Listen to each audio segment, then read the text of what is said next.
Welcome to another Startup Junkies podcast. Thank you for tuning in from wherever you are and however you're tuning in. Give us a like, share, subscribe, all that good stuff. My name is Caleb. I am a Startup Junkie and a Startup Junkies podcast co-host, joined by my co-host, Jeff Amerine. How's it going, Jeff? It's going great. Glad to be here. Beautiful rainy day in Northwest Arkansas. We're excited to be joined by our special guests today. We've got Henry Ho and Rick West. They are the co-founders of Field Agent. Sorry, blank brain fart. Thank you for joining us, guys. Good to be here. Woo pig, good to be here. We're going to start on that right away. So for starters, we won't dig into that. We won't dig our heels in. Might be some maybe Kentucky a little fans bit.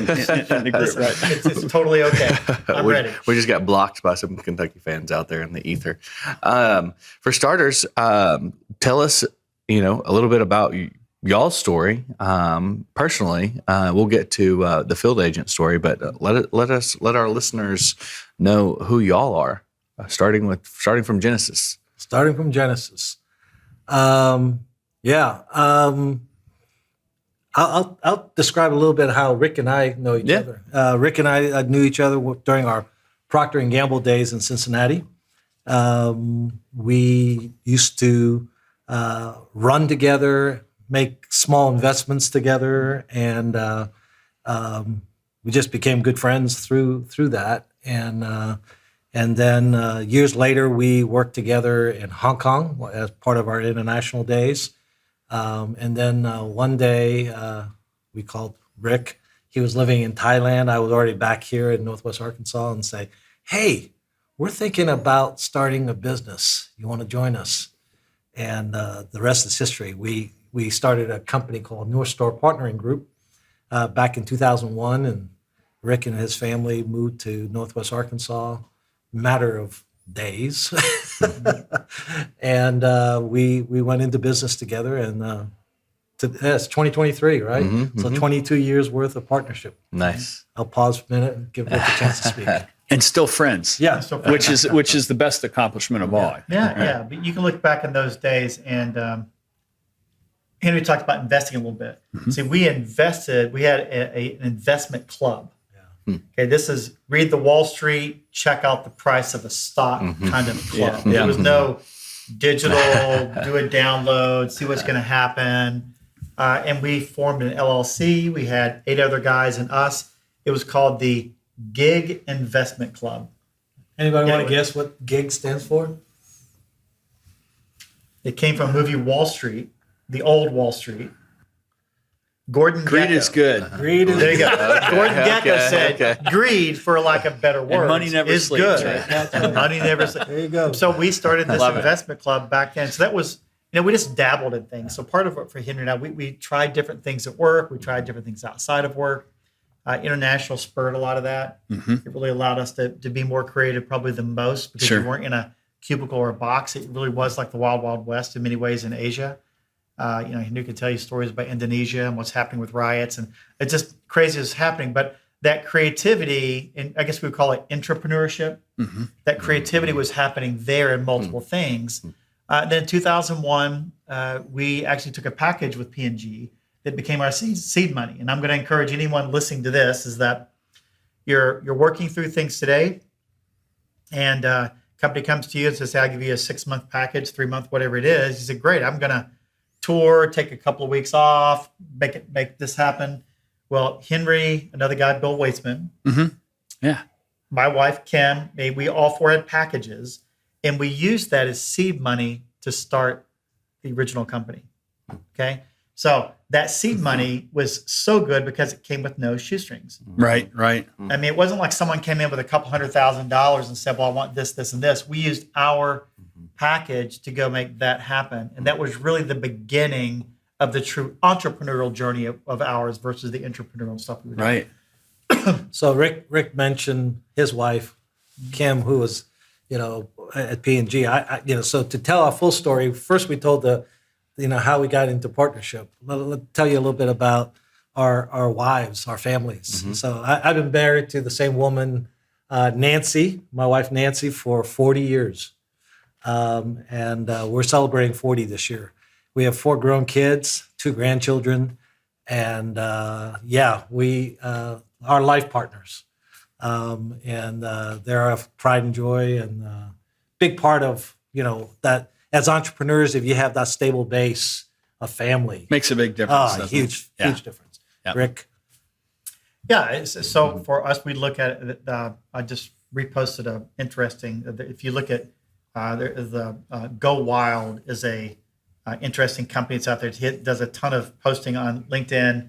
But he was talking about his true co-founder was his wife, and we really look at our wives as really the co-founders because of the time and the effort that it took to do Startup 1 and Startup 2. I mean, we like to joke, Travis, that we've only had about 10, 12 LLCs that we started and run and flipped and run. I mean, all kinds of things. And that's not for the faint of heart when you're into that. It's a roller coaster ride. It really is. And you have to have somebody that's durable and resilient with you. Really is. So his co-founder, Nancy, of 40 years, my co-founder, Kim, of 38 years, 3 kids, 2 grandkids, all that stuff is there. But it's important as folks that are listening into this to say, hey, asking your significant other to hold a heavy rock for a year is really difficult. But asking your significant other to hold the rock for an indefinite period of time is a nightmare. So we were pretty specific of, we're going to do this, here are the hurdles we're going after, and they held the rock for a long period of time, and we were able to kind of work our way down that path. And it's tough. I mean, my story is similar, right? Married for 39 years in May, 4 kids, 4 grandkids, same woman, 9 startups, and lots of grief along the way. Those who weren't as resilient would have had plenty of opportunities to say, this guy's out of his mind. It's you don't know where the next dollar is coming from in some of those ventures, but it all worked out. I mean, it was the kind of the belief in each other that we could work things out. When we were overseas, they used to say about the international assignment is either it will strengthen your family or it'll break up your family. Yeah. Entrepreneurship is a little bit Same like way. that. Same way. Yeah. You either make it and get stronger and you build off that experience and you grow out of that, or the stresses and the pressures of living in a different culture, which is what entrepreneurship is. It is. Like, right? There are easier ways to make a living. There is. But that's not why we do it, right? I've had people ask me about, Henry, you made a comment like, we're still together. Yeah. And we argue like brothers, but we love each other like brothers. Right. But there are folks that have partners and they expect it to be this perfect endeavor. I'm like, you've never argued with your wife? I mean, so part of this is that as we looked at the partnership, and again, you've seen your share of partnerships go pretty absolutely down the wrong path, right? Yeah. But it's that unrealistic expectations of the give and the take and the aspect of this really is a long-term journey. And that's been, really special for us. And, we joke about we're like a 20-year overnight success story. And we've got only took 20 years to get it right. And we think we've got a little bit of runway left in us for the next exciting thing. So we'll see what it looks like. I know you do. Yeah. I know you do. Our audience may not all be fully familiar with what Field Agent does. And I can remember having some of the very first meetings when you were kind of at the inception stage. There were some other people around the table, like, was it John Scott? Yeah. Bull that was there. Yeah. And in your facility over there off of on Zion Road. But talk a little bit about what Field Agent does. It's one of the cooler businesses that's been created in the area in a long time. It's morphed a little bit, right? As you would imagine. Sure. A company that's 12 years old and going on the 13th year. It started out with this idea that, hey, we can crowdsource everyday shoppers to help us collect information and to share their opinions about brands and shopping experiences and to tell us what's going on in the real world. And believe it or not, there's digital truth and real world truth. And we were seeking to bring a tool, an insight tool that would bring clarity about what was really going on in the real world. And so we built this platform along with a crowdsourcing engine to help our clients to understand store conditions, pricing, product, distribution, merchandising, et cetera. Anything really you want to know inside a store in that space. Right. We also created it so that we would be able to gain everyday shoppers' insights of their shopping experience. And then we said, hey, we could also do in-home insights about, the second moment of truth, which is now that you got the product home, tell me what you think. How did you use it? Where do you store it? And all those things. And so those are the original ideas of how do you leverage. Back then, it was an iPhone 3GS. And the uniqueness of that idea was we could get the timestamp and the location stamp, which was a problem that we were solving because back then there was a lot of data that was not from where they said they collected it from. Right. And it seems, second nature now to have that, but that was a breakthrough. I'll pause and I'll let Rick talk kind of how that business has merged to where we are today. Yeah, and so if you're listening to this conversation, we went through a traditional kind of model, which is you have to have a problem market fit, right? So there's the problem Henry explained. People needed data. They needed data they could trust. Right. The iPhone uniquely allowed us to get the trust piece, and the crowdsourcing gave us scale so that we could be in any zip code, any location at a point in time.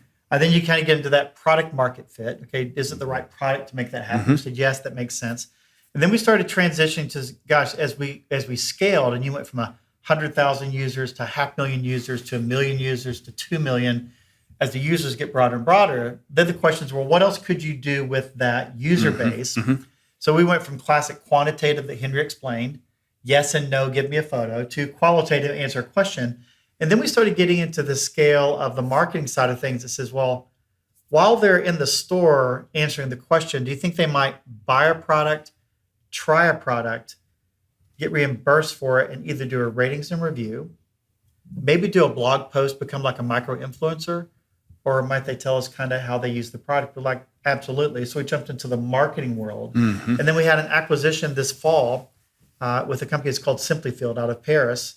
And they answered the fourth vertical, which we always struggle to answer, which is, hey, I love what you guys are doing. You got millions of people, but I've got 1,000 employees. Can I just use your app and not pay them?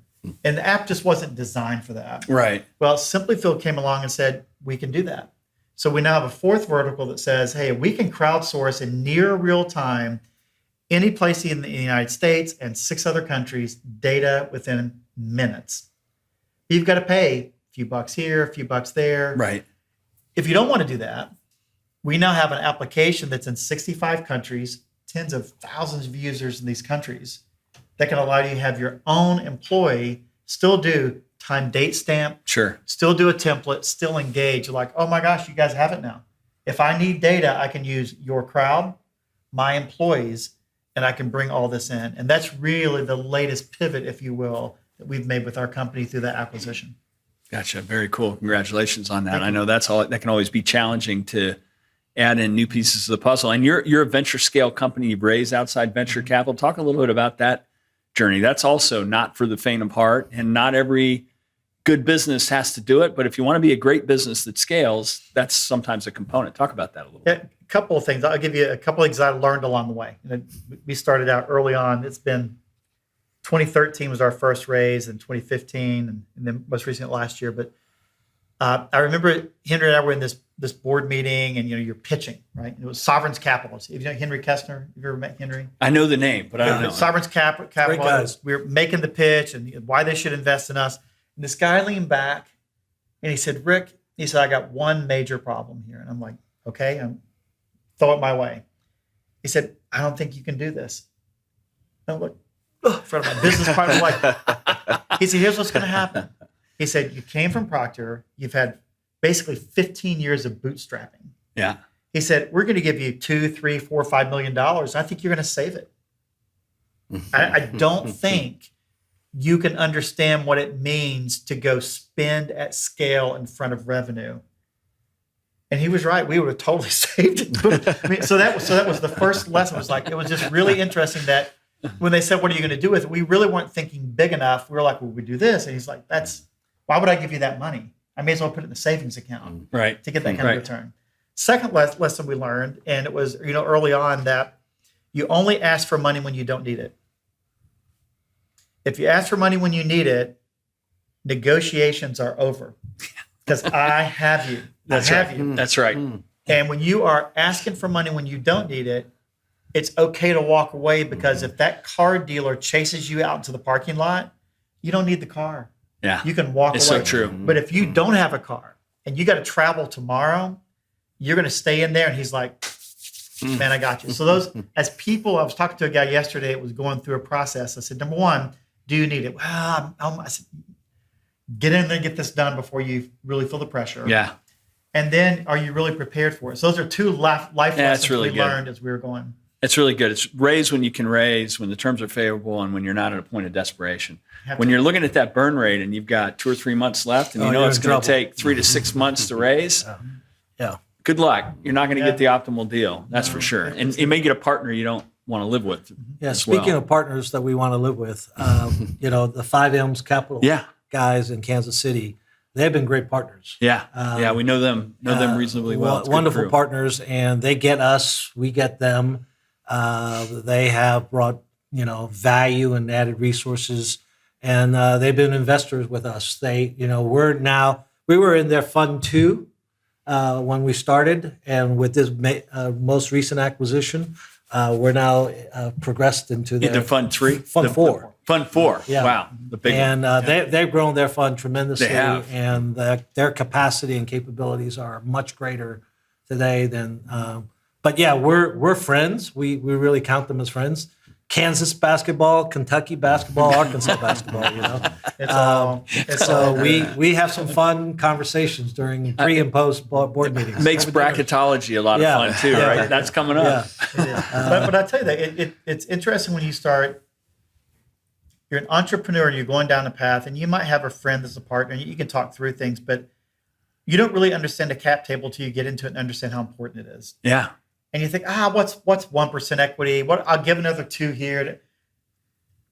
Early on, when you have massive Yeah. equity, you Yeah. think, and then you're 5-10 years down the road, you realize, oof, I wish I had that 2 back. Yeah. Or that 5 back. So that's another thing we've learned along the way, is that while we think we've been generous in our employees and other things, you have to really think hard, because you simply can't get it back. That's right. It just doesn't work that way. Yeah, it's important to be judicious about that and have vesting schedules and use options and all that kind of stuff, because I don't know how many stories there are out there where people in the beginning, they were like, well, right now it's worth nothing. So this is an incentive, a non-cash incentive. And guess what? We have no cash to pay you. So here we go. And you kind of pass it out like candy. And then you realize that's the most expensive asset you have if you build something of Right. value. Right. So, but you guys have done a great job. I mean, it's been a lot of fun watching you build a solid company and employ a bunch of people locally. And so what happens next? I know you've got some other things that you've sort of launched along the way. What else is I think front and for- center that you can talk I think about? for us it's the marketplace. And so part of it is how we go to market. And we have a marketplace called Plum Shop, which allows people to come in, and instead of going to 5 different websites and 5 different tabs, they can come into one marketplace and say, all right, do I really want to buy something very unique and buy a ratings and review from Field Agent? Or do I want to engage someone about Simply Field? And we've got a couple of core partners that we also have on that marketplace. So we've created an opportunity, or a marketplace for people to be able to come in, see items, and actually purchase, as opposed to talking to a bunch of different salespeople from different companies to try to make something work. And so that's the ecosystem we started to create. I think the other thing that you're going to see, And it's a B2B marketplace. it's a B2B marketplace, Yep. which is unique. I think the other thing you're going to see, especially as Henry's driving this, is that the international piece, primarily with Simply Field, but along with Field Agent, we're going to continue to ask hard questions about what countries look like, Yeah. what really makes sense for us. I mean, Simply Field was the inverse of Field Agent. They were in Europe and EAME, and they're coming into North America. And so we're helping them grow here. But the global expansion piece is going to be interesting to us. Sure. We'll have our first foray with Simply Field into China, and we've never done that before. And that's going to happen in the next 6 months. And that's not for the faint of heart either, No. as to what that means. And No, no it's doubt. doable, but it's not like you just buy servers. I mean, it's an effort. You got to have partner. And so those are Yeah. the things that we're experiencing today with the Simplyfield acquisition that we would not have engaged. You want to make sure you don't get the Jack Ma treatment too if you're Well, successful over there, right? Yeah, I mean, Jimmy Lai. you got to be really careful Jimmy about Lai how in you Hong tread. Kong. Yeah, You got to be careful Yeah, how it's we do tough. that. So that's gonna be fun to see where we end up there. That's exciting. You know, part of what Rick was talking about with the Plum Marketplace was a strategy a couple years ago where we said, you know what, the initial field agent business was predominantly project-based, customized projects, and some of them were very high-value projects. And Rick and our leadership team said, you know what, we got to figure out how to build a more efficient engine. And so the marketplace is the place in where we keep our new products. So product-led growth is where we've been driving the company. How do we take something that clients or multiple clients, all of our clients do over and over again and create products that were originally customized projects, each one. Right. And so you'll see, well, we have a neighborhood of like 35, 50 products in our Plum Marketplace. And so now a client can go in and self-service without ever having to interact with a field agent person. What's an example of a product that's on there that a B2B enterprise Well, let's client use might- ratings ratings and reviews as an That's a example. great one. From a broad perspective today, 70% of the transactions that we do and about 30% of our revenue is really not touched by humans. Wow. And that's product-led growth. And if you're a student, think of it product-led or sales-led growth, which is Right. call and get a demo. Ratings review is a great example. You can work with billion-dollar company A, and we're not that billion-dollar company A. You can work with billion-dollar company A, and over the course of 3 to 6 weeks and 2 or 3 meetings, you can eventually get 500 ratings and reviews for your items on Walmart.com. Gotcha. Knock yourself out. In partnership with Walmart, and we're one of 3 preferred suppliers for Walmart for getting native reviews on Walmart.com. You could use billion-dollar company A, or you could come to us, and we'll take your phone call, or you could simply go to the Plum Shop Marketplace, go to the Walmart ratings and review, click, upload your URL, answer a couple of questions, swipe your credit card, and by tomorrow morning, you got 500 reviews. I mean, so that's simplicity in life. Now, there are other people saying, Rick, I want to be spoon-fed. I don't want to click on anything. Sure. I want the phone call. And listen, we're going to take those phone calls. Right. But in today's world of everything e-commerce, Amazon, Walmart.com has taught us, you don't need to go to Walmart.com, click on a TV, and then someone call you and say, let me give you a technical sales piece. Great. Now, can I buy the TV? Nope, no price yet. And then you talk to the next person, and then they do a usage sales call with you. Do you have the price? Nope. Then they give you the salesperson and say, well, based on your size, I'm going to charge you $1,200 to the TV. But for whatever reason, Jeff, whatever reason, to buy ratings and reviews, it's okay to have 3 meaningless meetings. Yeah. Why don't you just start out and say, the reviews are there. There's the TV. I want to buy it. It's $1,200. Click to the cart. Here's the review. It's going to Walmart.com. This is what it looks like. Click and go to a cart. And people are like, huh. So I really don't have to talk to you. I'm like, no, you can do this tonight at midnight. And it's mind-boggling how many people think it's the greatest thing ever. And other folks saying, yeah, but I just feel better if I had a phone call. You know, And we'll still take the phone call. that's a generational thing. It is. It definitely So is. you have Guys that look like us probably want to have the phone call. you, right? You still better. that is true. Yeah. There are exceptions, but there's a whole generation of people who have grown up buying stuff online, whether it's their dinner, Yeah. vacation, cars, They'd really rather not talk to someone. houses, complex products. Yeah. Right. And so these are now the same people who are coming into leadership Yeah. and with budgets Yep. that can go in and just self-select things they want, you know. And now I would tell you, we're not where we want to be yet.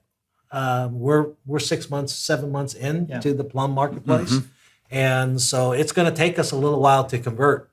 But we really are driving towards having 50+% of our business near term to convert over. It's interesting. Overall trend. So we've been talking a lot, and I'm sure you guys are way ahead of this curve as well, about the impact that things like OpenAI, ChatGPT, Jasper, that whole litany of things is going to have on the way we think about the world and how we get stuff done. Yeah. And I'd be real curious on what your take is. You think about what you're doing with the Plum Marketplace, what you do with Field Agent.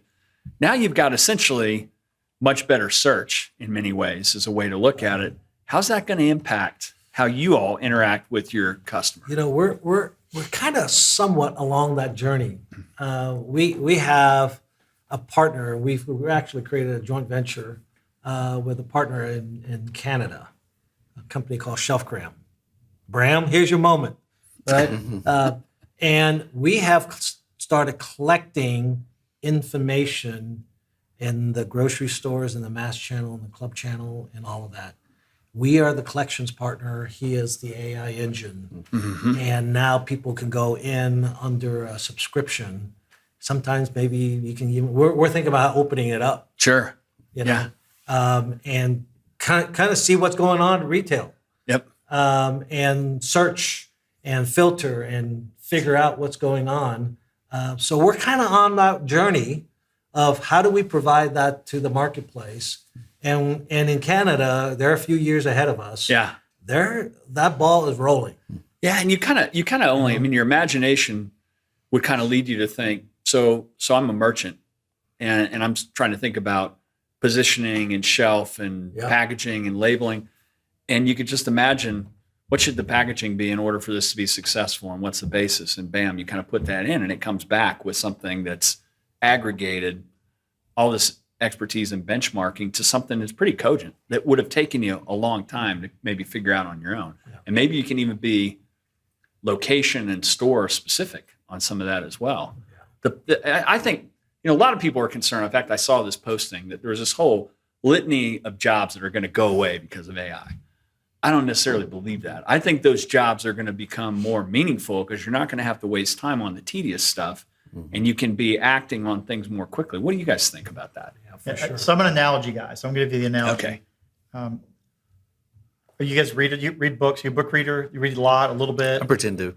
I'm in about half a dozen books at any given time. I have a hard time. I've got a stack on my bedside table. I remember I like the first few chapters of most books. Yeah. Right, so exactly. There's this little company called Amazon that was going to sell books online. It all made sense. We're going to get rid of all the libraries in the world because you're just going to buy this, or you're not going to do the bookstores. And it had an impact. And then someone said, you've got a Kindle and you got an iPad. You'll never print another book. Now, you could pick that, and now you could take 10 other analogies. Yeah. And what happens is it's a classic Pareto, about 80-20. Based on the genre of book, about 20% or so of those books are now digital, and the good 75-80 is still hands, right? Okay. And so when I look at I just wrote a blog post, and I said, I'll try the ChatGPT. I've been using Jasper for a while. Yeah. Try it, see what happens. And it's 70%. I mean, it reads like, and so it's okay. But it gave me a basis to begin a conversation. It's a research tool, right? It kind of gives you an outline. But I think the question for us, which is truly behind the window, I get behind the screen. I still don't know where that came from, and I still don't know that it's true. When I read a couple, I was on, that looks like maybe a Wikipedia, or they pulled that off a site over here. And I know they're looking for redundancy. Yeah, but I found it 5 times, but that could have been posted 5 times the same thing. Yeah. So until there is transparency to see, is this just one big Wikipedia pull and throw into a sheet? If that's the case, then you've looked at some Wikipedia stuff. Eesh. Right. Yeah, I don't know. So I think the AI piece, which is really what Henry is driving with Shelfgram and the work we're doing with retail pipelines, is that we can tell you, no, here's behind the curtain. Yeah. It really does come from this. The AI is going to make that efficient and better. I don't know with the Jasper and stuff really where it's coming from. Yep. And so when I read it, being an expert in what I wrote about today, I had to pull some things out saying, eesh, that's just not. But if the average person read that, posted as truth. It looks great. It read well. Right. Sounds like, and then you as the grammar expert is would be good. like, that was a brutal article. So I think that's the tipping point is going to have to be that 70-30. Super interesting point you made, and good analogy. And one of the things that we've had a client that's in that sort of AI platform for the masses space, right, where they can come in and it's got all the canned models. And the idea, their theory was, we can reduce the need for data scientists and for data analysts and work directly with the decision makers and give them the tools. But where that argument fell down sometimes in enterprise sales is the savvy leaders would say, why did it come to that answer? No one can tell you. What's the basis? And that's where maybe the data scientists, who also have a bunch of subject matter expertise in whatever the discipline is, can say, this is why this model predicted this and that. If you don't have that in the room, they're like, I don't know, it was effing magic, right? Yeah. We really don't have any idea. And Google. Are you really going to make $1 million decisions that's the key. off that? That's the key. That's Right. where I think, particularly when you get to P&L executive level folks, they're going to be like, we got to know why it's telling us this. I remember Mark Cuban talking about. I guess what that means is old guys like us might still have a little job security. Well, right? but that was Mark Cuban had that conversation, and I'm going to paraphrase this. I'll brutalize it, but it's got to be true because I saw the video with him talking about it. Could have been a deep fake. But it was positioning, saying, why do you need any sports writer at the game? All you got to do is listen to the play-by-play, okay, and look at the stats, and Chat GPT will write the article. And he's like, it'll never. I refuse. That is my content. I own the IP for that. I'll never allow. You are not going to scrape that. I want someone's opinion that was there to write an article. They said, no, it's just a waste of time. Get rid of all the sportscasters, because if you go on to ESPN and you look at the play-by-play, Chat GPT could write a better article. And he's like, we're not going to do that. Yeah. So those are the folks that are like, really? Yeah. That's what this is going to I will tell you the kind of freakish thing that I played with recently is there's another one that's built on OpenAI called Talley, which will allow you to create original art and design. And you could say, I want to picture a painting that represents startup life in the style of Van Gogh.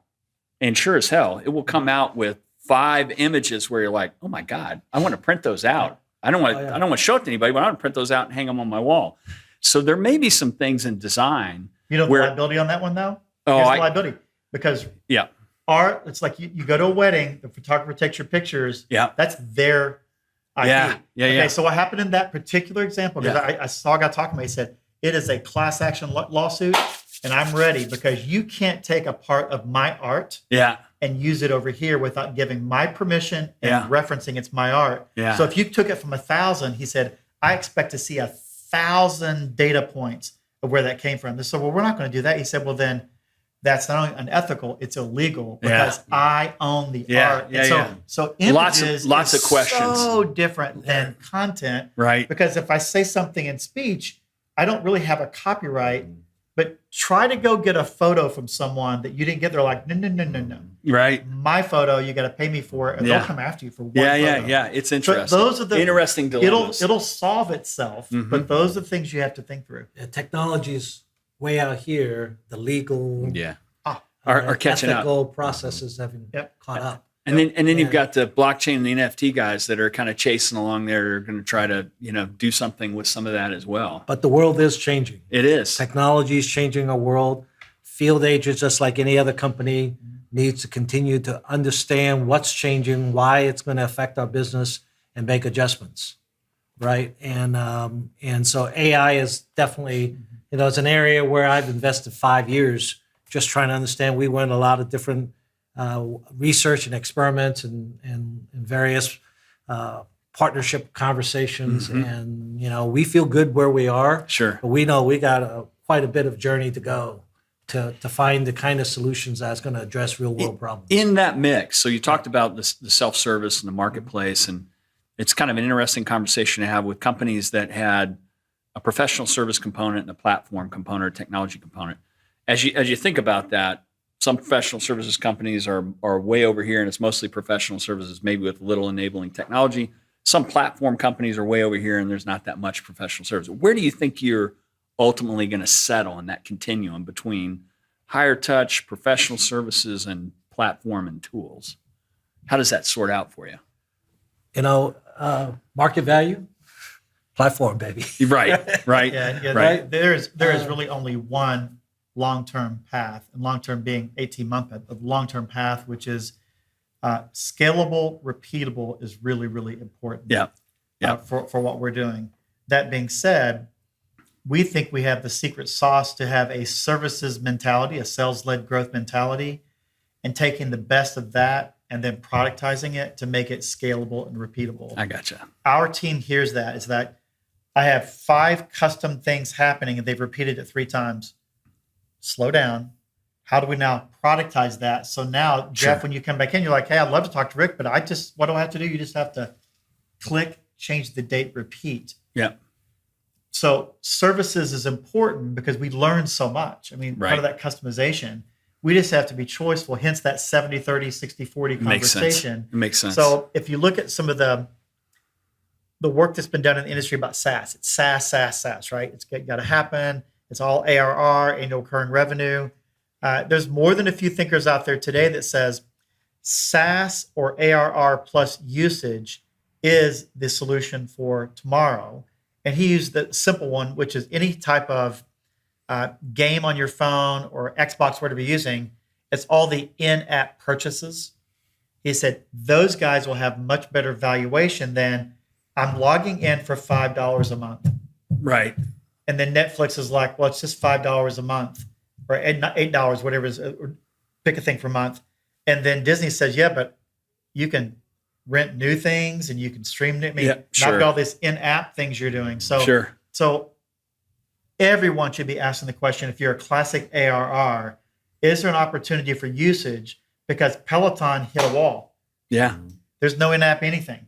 Right. Hit a wall, right? Right. And all these other guys, hey, I've been Microsoft, pick a thing. I just hit a wall. And now they're saying, yes, but how do I do usage around that? So we think that we'll productize with usage, and that's the right model for us. And that's going to strengthen your lifetime value Absolutely. equation a lot, right? It's about the installed base. Sure. Right? I mean, we have hundreds and thousands of customers that work with us. We're unique in that, being a B2B type service. And we want to get hundreds and thousands more. And once you get them and you can productize, then you can start cross-selling. We only sell to certain members of certain logos. But now with marketing services and, makes it efficient to get the SMBs, right? Oh, and your customer acquisition costs, then you hit to a point where there you go. It's not crazy expensive to get to them. I read an article the other day. Apple, had a tough quarter. Nobody's worried about Apple. Yeah, they only got $200 billion on the balance sheet. Well, they have 2 billion installed users, and they're like, we can sell them a lot more stuff. Right. We're not quite Apple, but we want an installed base of customers that will come back. Love it. And use it over and over again. Yeah. So, with the successes that y'all have kind of mounted over the last few years and just the actionable advice that you kind of touched on earlier regarding raising and all of that, how are y'all going about, and given the nature of how collaborative the ecosystem is here, how have y'all gone about, if you have, connecting with other entrepreneurs, sharing that expertise, pouring into maybe the next generation of entrepreneurs, whether that's young entrepreneurs or career change entrepreneurs? Maybe they're at an enterprise like y'all and they're ready to start that new chapter of their life. I'll put a plug in for, you said J.S. Bull, John Scott Bull. John Scott came to work with us early days of North Star. It's before he had gray hair. We taught him everything he knows. Right, John? No, but came to us. Oh, yeah, he graduated and started working. Yeah, he's an Oklahoma grad, and we won't hold that against him. But look at John Scott. Yeah, right. That's a good example. He came. He was part of our startup. He learned a bunch of stuff, and then he went on to do some other things, and got in with White Spider. He's the CEO of White Spider, and they just got acquired. Done a fantastic job over there. I just spoke with him, and he's doing great. And so that's kind of the ecosystem kind of story that we have at North Star, really. You think about Bill Weitzman and the whole Harvest Group ecosystem, and now One Stone. I came out of North Star, Right. and Ross Cully was just a young guy coming out of P&G, and Ross and Dan Arnsberger. Yeah. It's like good. You can begin to show those branches, right? Yeah, Where yeah. people have, based on that initial experience, that mentorship, have gone out and built great things. And then they've got their own branches. And eventually it's like the who begat section of the Bible, right? I mean, to some extent, you could see how it all branches together and all ties together. You look at Andy Murray and Thompson Murray, Right. Saatchi X, and the leaders that they grew out of that branch. Yeah. Right. Yep. And that came out of the P&G branch. Sure. Andy and I worked together at the P&G Walmart team. Procter & Gamble might be pretty good. I don't know. We're They- okay. They might generate they're some pretty okay. good people. They're okay. But yeah, that's the ecosystem, and I see it in other companies in the region that have done this very similar things. So yeah, it's a great time. It's been, it's one of those things. It's never been a better time to be an entrepreneur in Northwest Arkansas than today. I think that's right. And 10 years ago, it was really good then. Yeah. And it's gotten just getting better. progressively better just Yeah. because it's kind of like a slow rolling snowball, right? I mean, this is, I tell everybody that ecosystems, people say, when are we going to be Silicon Valley? We're never going to be Silicon Valley. It was a 75-year march, and they've got a different set of assets. But it is a rolling snowball that as it begins to pick up speed, it picks up more speed and it gets bigger and it gets stronger. And at the center of that, I think in this area is this DNA that says, we're glad you're here and we're here to help, versus who the hell are you and how did you get our name and why are you here, which is what you get in a lot of other parts of the country. Here, I think there's something in the DNA, and you guys are good representatives of it, is that you're willing to help the next person that's coming behind you to try to build something. And that's not everywhere. It's definitely not. No, we make the effort. They're we were involved in Endeavor, became an Endeavor entrepreneurs. So that's part of their DNA. But I heard the guy that ran Kayak for a while, the guy that started Experian, he said that he looks at the business, and whether it's people or the business units, as either a starter or starting, a grower or growing, or a runner or running. And so people have a DNA to be a starter. That's right. But the last thing you want to do is run something. Yep. And there are folks that can run and just, it's a well-oiled machine, but really don't want the stress of the starting. Henry and I are more starters than growers. I'm not saying we can't run. Listen, we've run big things. Yep. But it takes the right He's a kind of better person. runner. So in my case, I probably feel more at home helping someone scale and grow, and love to dip down into the start side of things. Sure. But you guys, and I'm not trying to put you in it, but you guys are definitely starter into grow. That's right. You are truly, let me help you get started, because I need to get hundreds and thousands of people starting so that all of that cream rises to the top. I think we're pretty good at, just as they're in that mode of starting and beginning to scale. I think we have the experience and the unique opportunity. And so we personally probably spend more time with growers than we do with folks. Hey, I've got an idea. Sure. Can you help me with the IP? Can you help me figure out the operating agreement? I'm like, yeah, but Startup Junkie is uniquely positioned to help you do your first operating agreement and to really help you think about this. Now, once you get up and running, I think we're okay. And that's where we would. All those issues associated with scale and it's a different set of problems when you're going from that initial core team to something bigger. I mean, it's really great that you guys are willing to pour yourselves into that. There's plenty of people that get to the point where they've got something that's rolling, it's successful, and they're so captured by that, they don't ever look outside of what they're doing. But I think it strengthens the ecosystem, and ultimately, I think it pays dividends down the line for you all as well, as you think about potential partners and whatnot by doing what you do. I think we're pretty user friendly. We're very accessible. I agree. think this region is very, very unique as a region, in that these 5 towns that we call Northwest Arkansas also like to work together and collaborate. Right. The Northwest Arkansas Council and For sure. And what they do and what their visions are for our region is very unique. And I think one of the joys I have as an entrepreneur is not only are we pouring into business entrepreneurs, there's a whole bunch of social entrepreneurs. No question about it. In Northwest Arkansas that's doing incredible things. Sure. I'm part of the Accelerate Foundation, and some of the work that's happening there with upscale Northwest Arkansas, affordable housing and many other things. My daughter, Christina, is a social entrepreneur. She started a nonprofit. And so there's men and women who have kind of made it, that are pouring back into our community to make it a great place to live, not just by trails and biking and all that, but the social fabric of our community. Agreed.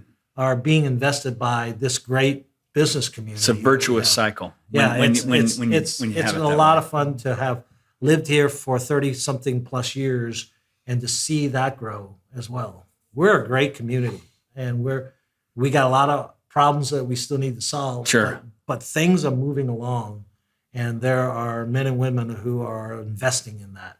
That's great. So time to land the plane, my friend. Land the plane question. We ask all of our guests if they have the opportunity, top in their time machine, go back however many years before field agent, or even in 2001 for the first venture. With all the knowledge, accumulated knowledge you have now, what advice might you give your younger self?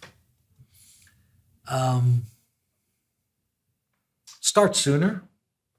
No, Rick and I, when we were young guys at P&G, P&G was great. I had 19 years at P&G, and I loved it. It was a great career. But we were talking about entrepreneurship and going into business when we were 5 or 6 years in. And we always talk, hey, someday we'll do this, someday. And someday actually did happen for us. Right. But I would just say, man, start sooner. We were, the gig investment club. We were learning stuff about, and I saw the e-commerce thing coming. Right. And I wish I would have gotten in earlier in the e-commerce world. I think I would have had a lot of fun with that. So I had a chance at P&G to be in the Silicon Valley in the late 90s, early 2000s. And it was an assignment that they say you should consider moving there because Walmart.com had just started. Right. And for financial reasons, it just didn't make sense for me and my family of 6 to be living in the Bay Area at the time, which was peaking. But super expensive then. Yeah, I look back and I said, that would have been really an incredible journey to be in that space at the time. But man, I probably wouldn't change a thing, but I would probably time to travel back to see what it was like. Very cool. Rick, what about you? A couple of things for me. One is for Kim and I. My wife and I were married about 6 months when we purchased our first 6-bedroom home built in 1913 that was falling apart. Now, we were Chip and JoJo before Chip and JoJo. Literally, I bought the book of the Better Home and Garden, the Fix It book, and I bought This Old House, which came on one time a week. Right. And at one point in time, we had 5 houses, and we were flipping. Oh, my God. And you were way ahead of that curve. We totally saw it. And then had kids, moved to Florida, international. So I think there's part of, if we had stayed on that, it'd be interesting. But I think generically for me, I underappreciated the power and the strength of relationships. At P&G, we didn't worry about it. It was built in. The ecosystem was here. Don't talk to us. We're at Procter. You go to an event. And Procter was this machine of really smart people across every multifunctional thing in the world. You had your own ecosystem. When you leave, I realized how outmaneuvered we were in the relationship world. Because outside of Procter and a few other companies, you needed third parties. You need all these relationships. And I just didn't value them. So I think early on in my career, when the hundreds of people that I knew left P&G, instead of had them kind of treated them as a friend, I think I would have kept the relationship and fostered it. Not only would it help me personally, but I think just being able to have that network today would be really encouraging. And I simply didn't put a value on it until we entered in this entrepreneurial thing and says, oh my gosh, I'm out here, I don't know a soul. I do not know a soul unless they worked at P&G. And so I messed up on that. Got it. No, that's great bits of advice. And so if our listeners want to find out more about Field Agent or about the Plum Marketplace, what's the best way for them to engage? Yeah, plumshop.com is the way to go. You can find out. It's got a blog there, all kinds of information. Henry and I are easily found on LinkedIn. Yeah. Reach out. You'll find us on Old Pine Coffee, or you'll find us Base Camp, and we're probably having coffee with someone in the morning, trying to do what you guys do. Perfect. Easy to find us, but hit us on LinkedIn, and would love to break some bread with you, see if we can't help. Thanks for coming on. You bet. It's great. This It's was a great lot to of catch fun. up. Good conversation. Woo pig. Woo pig. Ecosystem builders, entrepreneurs, chambers of commerce, mayors. If you're interested in taking your economic future into your own hands, we've got a book that can help you. Creating Startup Junkies, Building Sustainable Venture Ecosystems in Unexpected Places is the guide. It's a little bit inspiration. It's a little bit toolkit. What it will allow you to do is take your economic future into your own hands and build a sustainable small business, innovation, and entrepreneurial ecosystem in your backyard. If you'd like to hear more, check out creatingstartupjunkies.com. The Startup Junkie podcast reaches over 100 countries and has had over 100,000 downloads. If you're interested in reaching some of the most motivated and engaged innovators and entrepreneurs on a worldwide basis, give us a shout.